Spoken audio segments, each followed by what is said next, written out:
Now the second method, geometric method, जिसको हम point method भी बोलते हैं और आर्क मेथड भी बोलते हैं। ज्योमेट्रिक मेथड का मतलब है हम यहां पर डिमांड कर्व के थ्रू इलास्टिसिटी को कैलकुलेट करने की कोशिश करेंगे। So geometric method measures the elasticity of demand at different points on the demand curve. इसका मतलब ये जो मेथड है, ये मेथड ग्राफ का इस्तेमाल करने वाला है, डिमांड कर्व का इस्तेमाल करने वाला है।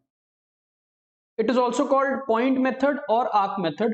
This method is used when there is only a small change in price and demand. इस मेथड को हम नॉर्मली यूज नहीं करते हैं। इस मेथड को तब यूज किया जाता है जब बहुत थोड़ा सा चेंज होगा प्राइस और डिमांड के अंदर, बहुत लिमिटेड या इनफाइनाइटली स्मॉल चेंज होगा प्राइस और डिमांड के अंदर, then this geometric method will be used. Now ये मेथड हमें क्या बताता है? ये मेथड हमें कहता है कि सबसे पहले आप एक डिमांड कर्व बनाओ। तो हमने क्या किया, हमने एक ग्राफ के ऊपर डिमांड कर्व बना दिया विच इज दिस, ठीक है। और अब हम ज्योमेट्रिक मेथड का यूज करेंगे to measure the price elasticity of demand at different points on this demand curve. तो आपको यहां पर 3 पॉइंट नजर आ रहे होंगे डिमांड कर्व के। 1 is the point M, second is point N and third is the mid point P। तो हमने क्या किया, इस डिमांड कर्व के ऊपर डिफरेंट पॉइंट्स मार्क कर दिए। नाउ दिस ग्राफिकल मेथड और ज्योमेट्रिक मेथड हमको इलास्टिसिटी कैलकुलेट करने को बोलता है। कहता है किसी भी पॉइंट पर आप point elasticity of demand, point किसी भी पॉइंट पर इलास्टिसिटी ऑफ डिमांड आप कैसे कैलकुलेट करोगे? It is equal to the lower segment from that point divided by the upper segment from that point. तो एक एग्जांपल लेते हैं। हमने बोला P एक मिड पॉइंट है, P एक मिड पॉइंट है, इसका मतलब PN और PM दो सेगमेंट्स हैं। मिड पॉइंट P ने MN straight line demand curve को दो इक्वल हिस्सों में डिवाइड कर दिया है।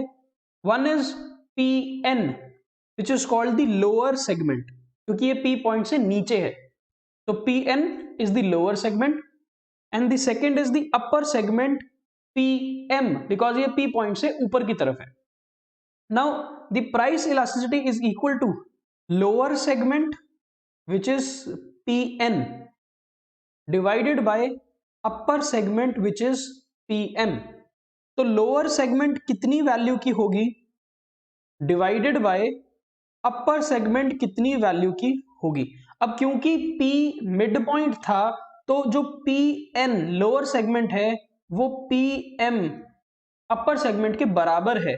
इसका मतलब जब हम PN डिवाइडेड बाय PM करेंगे तो elasticity of demand will be equal to 1। तो हम ये बोल सकते हैं using the geometric method, elasticity of demand at a point P is estimated as the ratio between lower segment and the upper segment which this point P has divided the demand curve into। तो demand curve को P point दो हिस्सों में तो divide करने वाला है, तो दो हिस्सों में से जो लोअर सेगमेंट है उसको ऊपर रखते हैं डिवाइडेड बाय जो अपर सेगमेंट है उसको नीचे रखते हैं और फिर वैल्यू कैलकुलेट करते हैं इलास्टिसिटी ऑफ डिमांड की। नाउ यहां पर आपको ये समझना जरूरी है कि elasticity of demand is only estimated. Geometric method हमारे को एक एस्टिमेट देगा पर एक्चुअल कैलकुलेट करके नहीं देने वाला इलास्टिसिटी। पिछला मेथड कौन सा था? Percentage method, proportionate method, mathematical method. वो मेथड हमारे को इलास्टिसिटी ऑफ डिमांड कैलकुलेट करके देता था कि अगर 10% का प्राइस इंक्रीज करोगे तो 15% डिमांड डिक्रीज कर जाएगी, 20% प्राइस डिक्रीज करोगे तो 50% डिमांड इंक्रीज कर देगी एंड सो ऑन। तो that percentage method gives the actual calculation of price elasticity of demand, whereas this geometric method will only give us an estimate। ये हमें सिर्फ एक estimate देगा कि demand elasticity, price elasticity of demand कितना होगा, ये हमें एक्चुअल कैलकुलेशन नहीं देने वाला है। तो अभी हमने जो यूज किया मिड पॉइंट, तो हमें क्या दिखा कि at the mid point on any demand curve, कोई भी डिमांड कर्व बनाओ और उसका एक मिड पॉइंट ले लो, तो उस मिड पॉइंट पे price elasticity of demand equal to 1 होगा। इसका मतलब यहां इस रीजन में और अराउंड इस रीजन में अगर प्राइस में जितना भी चेंज करोगे तो डिमांड में उतना ही ऑपोजिट चेंज आने वाला है। फॉर एग्जांपल अगर हम प्राइस को 10% इंक्रीज कर देंगे तो डिमांड 10% डिक्रीज हो जाएगी। अगर 15% प्राइस को इंक्रीज कर देंगे तो 15% डिमांड डिक्रीज कर जाएगी एंड सो ऑन। हालांकि आपने ये याद रखना है कि ये मेथड तभी यूज करते हैं जब बहुत कम चेंज हो प्राइस और डिमांड के अंदर, only very small change in price and demand. अब इसी मेथड को यूज करके हम क्या कर सकते हैं, हम elasticity of demand at different points on a straight line demand curve estimate कर सकते हैं। तो हमने क्या किया इस बार, अगेन हमने एक डिमांड कर्व बनाया। तो डिमांड कर्व आपको दिख रहा है पॉइंट एम से लेके पॉइंट एन तक। अब पॉइंट एन से लेके पॉइंट एन तक हमने बहुत सारे पॉइंट्स मार्क कर दिए, which is point A, point P, point B. अब मान लो पॉइंट पी मिड पॉइंट है, मान लो जो पॉइंट पी है वो मिड पॉइंट है। तो अगर इस mid point of the demand curve पर मुझे price elasticity of demand calculate या एस्टिमेट करनी है तो वो कैसे एस्टिमेट होगी? आप बोलोगे sir at point P the lower segment क्या होगी? P N divided by upper segment P M. और क्योंकि ये मिड पॉइंट है तो पी एन और पी एम इक्वल होंगे, इसका मतलब इलास्टिसिटी 1 आने वाली है। So at a mid point on the demand curve using the geometric method we can estimate that the price elasticity of demand is equal to 1। जितना price में बदलाव आएगा कॉन्सिक्वेंटली उतना ही चेंज डिमांड में आने वाला होगा। Now between point M and P, M और पी के बीच में कौन सा पॉइंट आपको नजर आ रहा है, यानी कि पॉइंट ए। हम इस पॉइंट ए पर प्राइस इलास्टिसिटी एस्टिमेट करते हैं। तो हम क्या बोलेंगे, लोअर सेगमेंट क्या हो जाएगी? ए एन, ए से लेके नीचे तक एक्स एक्सिस तक एन पॉइंट तक A N divided by upper segment A M Y axis तक, तो A M is equal to A N. Graph के ऊपर आपको ज्यादा बड़ी नजर आ रही है ए एम से, इसका मतलब डिनोमिनेटर छोटा है ए एन से, तो this will be greater than 1। सो हम ये कह रहे हैं eight any point above the midpoint on the demand curve the elasticity is more than 1। more than 1 का मतलब क्या हुआ? इलास्टिसिटी मोर देन 1 का मतलब, ग्रेटर देन 1 का मतलब है कि अगर प्राइस में 10% का चेंज आएगा तो डिमांड में उससे ज्यादा चेंज आएगा, लेट्स से 15% का चेंज आएगा या 20% का चेंज आएगा। So more than 1 means the demand will react more in comparison to change in price. Equal to 1 का मतलब क्या है? The demand will change exactly the same way और by same measurement with which the price has changed, but obviously it will be in the opposite direction। Price बढ़ेगा तो demand घटने वाली है। Now at any point between P and N, अब P point और N point के बीच में कोई भी पॉइंट पर इलास्टिसिटी कैलकुलेट कर सकते हैं, तो हमने लिया point B। So point B पर अगर मुझे इलास्टिसिटी को कैलकुलेट करना है तो मैं क्या बोलूंगा, lower segment BN divided by upper segment BM। अब बी एन न्यूमिरेटर छोटा नजर आ रहा है आपको डिनोमिनेटर बी एम से, इसका मतलब जो आंसर आएगा वो होगा less than 1। So less than 1 का मतलब क्या हुआ? At any point which is below the mid point on the demand curve using the geometric method the elasticity can be estimated as less than 1, which means that the demand will change lesser in comparison to change in price। तो for example अगर price 10% increase होता है या 10% decrease होता है तो demand में उससे कम चेंज आएगा, लेट्स से 5% का चेंज आएगा, 4% का चेंज आएगा या 6% का चेंज आएगा। तो demand will react lesser in comparison to change in price at a point which is below the mid point on the demand curve. अब हमारे पास दो और पॉइंट्स हैं जिनको हमने थोड़ा ध्यान से समझना है। पॉइंट एम, इस पॉइंट के बारे में बात कर रहे हैं हम, point M। Now point M तो एक एंड पॉइंट है डिमांड कर्व का on the Y axis, it is the end point of the demand curve. अब सेम फॉर्मूला अगर हम यूज करें, lower segment divided by upper segment, तो what is the lower segment?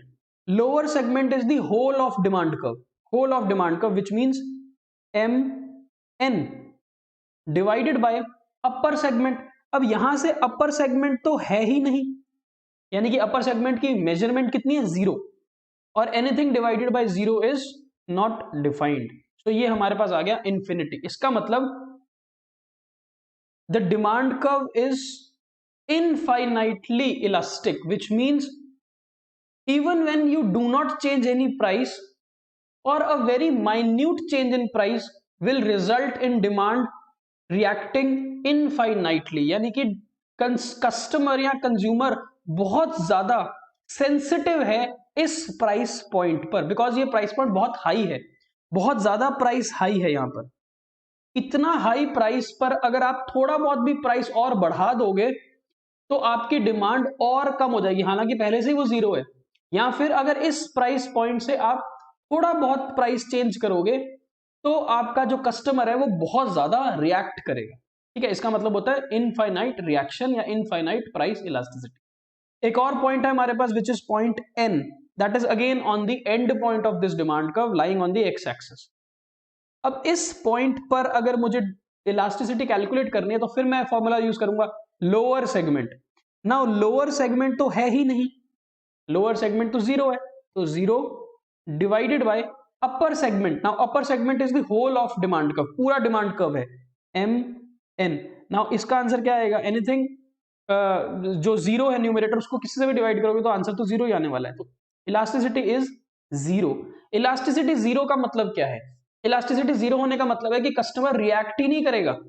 आप price को जितना मर्जी चेंज कर दो, डिमांड में कोई बदलाव नहीं आने वाला है। तो these are the various degrees, these are the various degrees of change in demand which can be estimated using a demand curve।